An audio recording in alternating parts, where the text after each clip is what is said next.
Hi, ನಾನು ಪ್ರಮೋ from ಟೆಕ್ಲೈಟ್ ಇನ್ ಕನ್ನಡ. ಇವತ್ತಿನ ವಿಡಿಯೋದಲ್ಲಿ ಏನು ತಿಳ್ಸ್ಕೊಡ್ತಾ ಇದ್ದೀನಿ ಅಂತಂದರೆ, ಪ್ರತಿಯೊಬ್ಬರು ಕೂಡ ಮೊಬೈಲ್ ಯೂಸ್ ಮಾಡ್ತಾ ಪ್ರತಿಯೊಬ್ಬರು ಕೂಡ ಈ ಒಂದು ಪ್ರಾಬ್ಲಮ್ನ ಎಕ್ಸ್ಪೀರಿಯನ್ಸ್ ಮಾಡಿರ್ತಾರೆ. ಏನಂತಂದರೆ, ಮೊಬೈಲ್ ಫೋನ್ ಓವರ್ ಹೀಟಿಂಗ್ ಆಗೋದು, ಮೊಬೈಲ್ ಇದ್ದಕ್ಕಿದ್ದಂಗೆ ತುಂಬ ಬಿಸಿ ಆಗುವಂಥದ್ದು.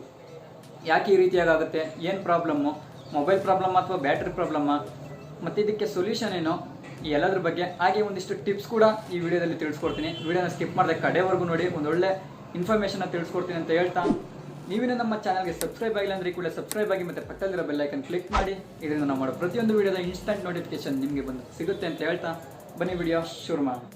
ಫ್ರೆಂಡ್ಸ್, ಮೊದಲಿಗೆ ನಾವು ತಿಳ್ಕೊಬೇಕಾಗಿರೋದು ಅಂತಂದರೆ, ಮೊಬೈಲ್ ಯಾವ ಒಂದು ಪಾರ್ಟ್ಸಿಂದ ಓವರ್ ಹೀಟ್ ಆಗ್ತಿದೆ ಅಂತ ನಾವು ಫಸ್ಟ್ ತಿಳ್ಕೊಬೇಕು. ಹೌದು, ನಮ್ಮ ಒಂದು ಮೊಬೈಲು ಮೇಯ್ನಾಗಿ ಹೀಟ್ ಆಗುವಂಥದ್ದು ಈ ಎರಡು ಪಾರ್ಟ್ಸ್ಗಳಿಂದ. ಯಾವ್ಯಾವುದು ಅಂತಂದರೆ, ಒಂದು SOC ಇಂದ ಅಥವಾ ಸಿಸ್ಟಮ್ ಆನ್ ಚಿಪ್ ಅಂತ ಏನು ಹೇಳ್ತೀವಿ, ಅಥವಾ ನಾವು ನಾರ್ಮಲ್ ಆಗಿ ಪ್ರೊಸೆಸರ್ ಅಂತ ಏನು ಕರಿತೀವಿ, ಈ ಪ್ರೊಸೆಸರಿಂದ ಮತ್ತು ನಮ್ಮ ಒಂದು ಫೋನಿನ ಬ್ಯಾಟ್ರಿಯಿಂದ, ಈ ಎರಡು ಮೇನ್ ಪಾರ್ಟ್ಸ್ಗಳಿಂದ ನಮ್ಮ ಒಂದು ಫೋನ್ ಓವರ್ ಹೀಟ್ ಆಗುವಂಥದ್ದು. ಓಕೆ, ಈಗ ಮೊದಲಿಗೆ SOC ಅಥವಾ ಪ್ರೊಸೆಸರಿಂದ ಯಾವ ರೀತಿಯಾಗಿ ಹೀಟ್ ಆಗುತ್ತೆ ಅಂತ ನೋಡೋದಾದರೆ, ಮೊದಲಿಗೆ ಈ ಪ್ರೊಸೆಸರ್ನ ಕೆಲಸ ಏನು ಅಂತ ತಿಳ್ಕೊಳ್ಳೋದಾದರೆ, ನಾವು ಕೊಟ್ಟಂಥ ಇನ್ಫಾರ್ಮೇಷನನ್ನು ಡಿಕೋಡ್ ಮಾಡಿ ಯಾವ ಕೆಲಸನ ಮಾಡಬೇಕು ಅಂತ ಹೇಳೋದು ಈ ಪ್ರೊಸೆಸರ್ನ ಕೆಲಸ. ಎಕ್ಸಾಂಪಲ್ ಕೊಟ್ಟು ಹೇಳಬೇಕು ಅಂತಂದರೆ, ಈಗ ನಾವು ಒಂದು ಕ್ಯಾಮ್ರಾ ಅಪ್ಲಿಕೇಶನ್ ಓಪನ್ ಮಾಡಬೇಕು ಅಂತ ಅಂದ್ಕೊಂಡಿರ್ತೀವಿ. ಆಗ ನಾವು ಕ್ಯಾಮ್ರಾ ಅಪ್ಲಿಕೇಶನ್ ಐಕನ್ ಮೇಲೆ ಕ್ಲಿಕ್ ಮಾಡಿದ್ರೆ ಆ ಒಂದು ಇನ್ಫಾರ್ಮೇಷನ್ನು ಫಸ್ಟ್ ಹೋಗಿ ತಲುಪೋದು ನಮ್ಮ ಒಂದು SOCಗೆ, ಪ್ರೊಸೆಸರ್ಗೆ. ಈ ಪ್ರೊಸೆಸರು ಆ ಒಂದು ನಾವು ಕೊಟ್ಟಂಥ ಇನ್ಫಾರ್ಮೇಷನನ್ನು ಡಿಕೋಡ್ ಮಾಡಿ, ಅಂದರೆ ಅದು ಬೈನರಿ ಲ್ಯಾಂಗ್ವೇಜ್ನಲ್ಲಿ ಡಿಕೋಡ್ ಮಾಡಿ, ನೆಕ್ಸ್ಟ್ ಅದು ಯಾವ ಕೆಲಸನ ಮಾಡಬೇಕು ಅಂದರೆ ಕ್ಯಾಮ್ರಾ ಅಪ್ಲಿಕೇಶನ್ನ ಓಪನ್ ಮಾಡಬೇಕು, ಅಲ್ಲಿಗೆ ಅದನ್ನು ಟ್ರಾನ್ಸ್ಫರ್ ಮಾಡಬೇಕು. ನೆಕ್ಸ್ಟ್ ಈ ಕೆಲಸ ಮಾಡಬೇಕು, ನೀನು ಈ ಕೆಲಸ ಮಾಡುವಂಥ ಈ ಪ್ರೊಸೆಸರು ಒಂದು ಡಿಕೋಡ್ ಮಾಡಿ ಮುಂದಕ್ಕೆ ಕೆಲಸನ ಕಳಿಸುತ್ತೆ. ಇದು ನಮ್ಮ ಪ್ರೊಸೆಸರ್ನ ಕೆಲಸ.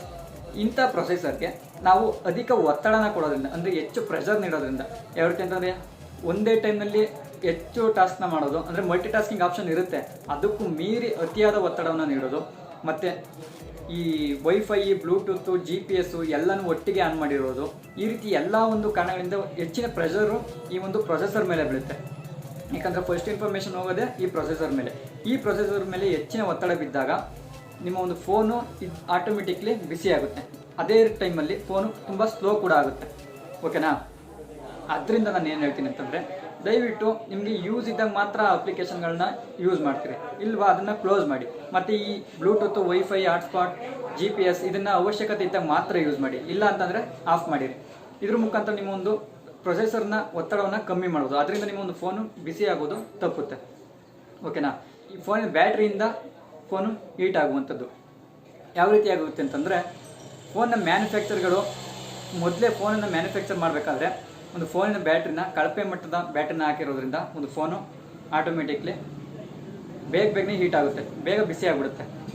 ಅದು ಬಿಟ್ಟರೆ ನೀವು ಫೋನ್ ಚಾರ್ಜ್ ಮಾಡ್ತಕ್ಕಂಥ ವೈರ್ ಏನಿದೆ ಅಥವಾ ಅಡಾಪ್ಟರ್ ಏನಿದೆ, ಅದ್ರ ಮುಖಾಂತರ ಕೂಡ ಫೋನು ಬೇಗ ಹೀಟ್ ಆಗುವಂಥದ್ದು. ಈಗ ನೋಡಿರ್ಬೋದು, ನೀವು ಯಾವುದೇ ಒಂದು ಲೋಕಲ್ ವೈರಿಂದ ಫೋನನ್ನು ಚಾರ್ಜ್ ಮಾಡ್ತಿದ್ದೀರಾ ಅಂತಂದರೆ ನಿಮ್ಮ ಒಂದು ಫೋನ್ ಇದಕ್ಕಿದ್ದಾಗೆ ಬೇಗ ಹೀಟ್ ಆಗಿಬಿಡುತ್ತೆ.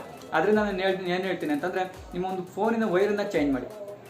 ಓಕೆ, ಒಂದು ಚೆನ್ನಾಗಿರೋ ವೈರಿಂದ ಒಂದು ಫೋನನ್ನು ಚಾರ್ಜ್ ಮಾಡಿ, ಅವಾಗ ನಿಮ್ಮೊಂದು ಫೋನ್ ಬ್ಯಾಟ್ರಿ ಸೇಫ್ ಆಗಿರುತ್ತೆ ಮತ್ತು ಹೀಟಿಂಗ್ ಪ್ರಾಬ್ಲಮ್ಮು ಕಡಿಮೆ ಆಗುತ್ತೆ. ಇನ್ನು ಇದು ಬಿಟ್ಟು ನೆಕ್ಸ್ಟ್ ಇನ್ಯಾವ ಪ್ರಾಬ್ಲಮಿಂದ ಫೋನ್ ಹೀಟ್ ಆಗುತ್ತೆ ಅಂತ ನೀವು ಕೇಳ್ತಿರ್ಬೋದು. ನೆಕ್ಸ್ಟ್ ನಾನು ಪರ್ಸ್ನಲಾಗಿ ಎಕ್ಸ್ಪೀರಿಯನ್ಸ್ ಮಾಡಿದ ಪ್ರಕಾರ ಹೇಳೋದಾದರೆ, ನಿಮ್ಮೊಂದು ಕ್ಯಾಮ್ರಾ ಅಪ್ಲಿಕೇಶನ್ ಓಪನ್ ಮಾಡೋದ್ರಿಂದ ಕೂಡ ನಿಮ್ಮೊಂದು ಫೋನು ಬೇಗನೆ ಹೀಟ್ ಆಗುತ್ತೆ. ಹೌದು, ನಿಮ್ಮ ಒಂದು ಫೋನನ್ನು ನೀವು ಕ್ಯಾಮ್ರಾನ ಜಾಸ್ತಿ ಹೊತ್ತು ಆನಲ್ಲಿ ಇಟ್ಟಿದ್ದಷ್ಟು ಫೋನು ಹೀಟ್ ಆಗುತ್ತೆ. ಅದರಲ್ಲೂ ನೀವು ಔಟ್ಡೋರಲ್ಲಿ ಏನಾದರೂ ಶೂಟ್ ಮಾಡ್ತಿದ್ದೀರಾ ಅಂತಂದರೆ, ಅಥವಾ ಫೋನಲ್ಲಿ ಕ್ಯಾಮ್ರಾದಿಂದ ಫೋಟೋ ತೆಗಿತಿದ್ದೀರಾ ಅಥವಾ ವೀಡಿಯೋ ಮಾಡ್ತಿದ್ದೀರಾ, ಇನ್ನೊಂದೇನೋ ಮಾಡ್ತಿದ್ದೀರಾ ಅಂತಂದರೆ ನಿಮ್ಮೊಂದು ಫೋನು ಬೇಗ ಹೀಟ್ ಆಗುತ್ತೆ. ಯಾಕಂತಂದರೆ ಕ್ಯಾಮ್ರಾ ವರ್ಕ್ ಆಗಬೇಕಾದ್ರೆ ಅದರ ಫುಲ್ ಆಫ್ ಫೋಕಸ್ಸು ಒಂದು ಪಿಕ್ಚರ್ನ ತೆಗೆಯೋದ್ರಲ್ಲಿರುತ್ತೆ. ಓಕೆ, ಆವಾಗ ನಮ್ಮ ಒಂದು ಪ್ರೊಸೆಸರು ತುಂಬ ಎಫರ್ಟನ್ನು ಹಾಕಿ ಕೆಲಸ ಮಾಡ್ತಿರುತ್ತೆ, ಅದರಿಂದ ಫೋನ್ ಬೇಗ ಹೀಟ್ ಆಗುತ್ತೆ. ಅದೇ ರೀತಿ ನೀವು ಔಟ್ಡೋರಲ್ಲಿ ಇಟ್ಟಾಗ ಸೂರ್ಯನ ಕಿರಣ ಡೈರೆಕ್ಟಾಗಿ ನಿಮ್ಮೊಂದು ಫೋನ್ನ ಮೇಲೆ ಬೀಳೋದ್ರಿಂದ ನಿಮ್ಮೊಂದು ಫೋನು ಬೇಗ ಹೀಟ್ ಆಗುತ್ತೆ. ಇತ್ತೀಚೆಗೆ ನಾನು ಅಷ್ಟೇ ಹೊರಗಡೆ ಫೋಟೋ ತಗೋತಿರ್ಬೇಕಾದ್ರೆ ಕೇವಲ ವಿತಿನ್ 15 ಮಿನಿಟ್ಸ್ ಒಳಗಡೆ ಫೋನ್ ಇದ್ದಕ್ಕಿದ್ದಂಗೆ ತುಂಬ ಹೀಟ್ ಆಗೋಯಿತು. ನೋಟಿಫಿಕೇಶನ್ ಬಂತು, phone is over heating, please turn off all your camera ಅಂದ್ಕೊಂಡ್ರೇನೋ ಸಮಥಿಂಗ್ ಏನೋ ಮೆಸೇಜ್ ಬಂತು. ತಕ್ಷಣ ನಾನು ಎಲ್ಲ ಕ್ಲೋಸ್ ಮಾಡಿ, GPS ಆನ್ ಆಗಿತ್ತು ಟೈಮಲ್ಲಿ, ಮತ್ತು ಸೂರ್ಯನ ಕಿರಣ ಡೈರೆಕ್ಟಾಗಿ ಬೀಳ್ತಿತ್ತು, ತುಂಬ ಬಿಸಿ ಆಗ್ಬಿಟ್ಟಿತ್ತು ಫೋನು. ಅದರಿಂದ ಏನು ಹೇಳ್ತೀನಿ ಅಂತಂದರೆ, ಹೊರಗಡೆ ಔಟ್ಡೋರಲ್ಲಿ ಇಡ್ಬೇಕಾದ್ರೆ ಫೋನನ್ನು ಸೇಫಾಗಿ ಕವರ್ ಮಾಡಿ ಫೋಟೋನ ತೆಗೀರಿ, ಅವಾಗ ನಿಮ್ಮ ಒಂದು ಫೋನು ಹೀಟಿಂಗ್ ಪ್ರಾಬ್ಲಮ್ಮು ಕಡಿಮೆ ಇರುತ್ತೆ. ನೆಕ್ಸ್ಟು ಇನ್ಯಾವ ಕಾರಣದಿಂದ ಫೋನ್ ಹೀಟ್ ಆಗುತ್ತೆ ಅಂತ ಆದರೆ, PUBG ಗೇಮ್ನ ಆಡಬೇಕಾದ್ರೆ. ಹೌದು, PUBG ಗೇಮ್ ಒಂದು ಹೈ ಎಂಡ್ ಗ್ರಾಫಿಕಲ್ ಗೇಮ್ ಆಗಿದೆ. ಓಕೆ, ಈ ಗೇಮ್ನ ಆಡ್ತಿರ್ಬೇಕಾದ್ರೆ ನೀವು ಫೋನು ಇದ್ದಕ್ಕಿದ್ದಂಗೆ ತುಂಬ ಹೀಟ್ ಆಗುತ್ತೆ. ಇತ್ತೀಚೆಗೆ ಬರ್ತಿರೋ ಫೋನ್ಗಳಲ್ಲಿ ಕೂಲಿಂಗ್ ಟೆಕ್ನಾಲಜಿ ಕೊಟ್ಟಿರ್ತಾರೆ, ಸ್ವಲ್ಪ ಪ್ರಮಾಣದಲ್ಲಿ ಹೀಟ್ ಆಗುತ್ತೆ ಅಷ್ಟೇ. ಅದೇ ನೀವು ಆ ಗೇಮ್ನ ಆಡ್ಬೇಕಾದ್ರೆ ಏನಾದ್ರು ಫೋನನ್ನು ಚಾರ್ಜ್ ಹಾಕ್ಕೊಂಡು ಗೇಮ್ನ ಆಡ್ತಿದ್ದೀರಾ ಅಂತಂದರೆ 100% ನಿಮ್ಮೊಂದು ಫೋನು ಓವರ್ ಹೀಟ್ ಆಗುತ್ತೆ. ಅದರಿಂದ ಏನು ಹೇಳ್ತೀನಿ ಅಂತಂದರೆ, ದಯವಿಟ್ಟು ಗೇಮ್ನ ಆಡಬೇಕಾದ್ರೆ ಫೋನಲ್ಲಿ ಚಾರ್ಜಿಂಗ್ನ ಹಾಕ್ಬೇಡಿ, ಓಕೆನಾ. ಇದರಿಂದ ನಿಮ್ಮೊಂದು ಫೋನ್ನ ಹೀಟಿಂಗ್ ಆಗೋದನ್ನ ತಪ್ಪಿಸ್ಬೋದು. ಯಾಕಂದರೆ ಪಬ್ಜಿ ಗೇಮ್ ಏನಿದೆಯೋ ಅಥವಾ ಪಬ್ಜಿ ಥರದ ಇನ್ಯಾವುದೇ ಗೇಮ್ ಇರ್ಬೋದು, ಈ ಒಂದು ಹೈ ಎಂಡ್ ಗ್ರಾಫಿಕ್ಸ್ ಗೇಮ್ಗಳನ್ನ ಆಡೋದ್ರಿಂದ ಫೋನ್ ಬೇಗ ಹೀಟ್ ಆಗುತ್ತೆ. ಯಾಕಂದರೆ ಪ್ರೊಸೆಸರ್ ಮೇಲೆ ಹೆಚ್ಚಿನ ಒತ್ತಡ ಬಿದ್ದೇ ಬೀಳುತ್ತೆ. ಯಾಕಂತಂದರೆ ಗ್ರಾಫಿಕ್ಸು ಅಷ್ಟಿರುತ್ತೆ ಅದರಲ್ಲಿ. ಲ್ಯಾಗ್ ಆಗ್ದಂಗೆ ತುಂಬ ಚೆನ್ನಾಗಿ ಆಡಬೇಕು ಅಂತಂದರೆ ಇದಾಗುತ್ತೆ. ಅದರಿಂದ ದಯವಿಟ್ಟು ಫೋನ್ ಚಾರ್ಜ್ ಹಾಕ್ಕೊಂಡು ಗೇಮ್ ಆಡಬೇಡಿ.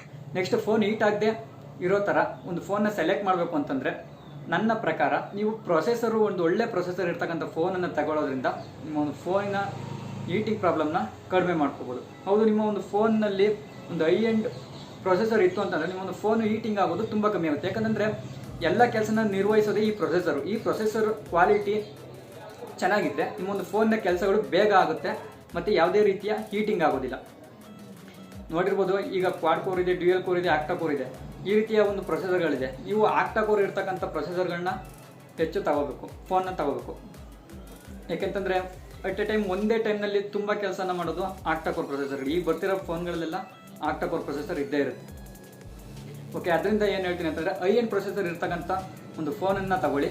ಅದರಿಂದ ನಿಮ್ಮೊಂದು ಫೋನು ಓವರ್ ಹೀಟಿಂಗ್ ಆಗೋದು ತಪ್ಪುತ್ತೆ ಅಂತಲೇ ಹೇಳ್ಬೋದು. ಓಕೆ ಫ್ರೆಂಡ್ಸ್, ಈ ವಿಡಿಯೋದಲ್ಲಿನ ಇನ್ಫಾರ್ಮೇಷನ್ ನಿಮಗೆ ಇಷ್ಟ ಆಗಿದೆ ಅಂತ ಅನ್ಕೋತೀನಿ. ಇಷ್ಟ ಆಗಿದೆ ದಯವಿಟ್ಟು ಈ ವಿಡಿಯೋ ಒಂದು ಲೈಕ್ ಮಾಡಿ, ಆದಷ್ಟು ವಿಡಿಯೋನ ಶೇರ್ ಮಾಡಿ. ಹಾಗೆ ನೀವು ನಮ್ಮ ಚಾನಲ್ಗೆ ಸಬ್ಸ್ಕ್ರೈಬ್ ಆಗಿಲ್ಲ ಅಂದರೆ ಕೂಡ ಸಬ್ಸ್ಕ್ರೈಬ್ ಆಗಿ ಮತ್ತು ಪಕ್ಕದಲ್ಲಿರೋ ಬೆಲ್ ಐಕಾನ್ ಕ್ಲಿಕ್ ಮಾಡಿ. Thank you friends.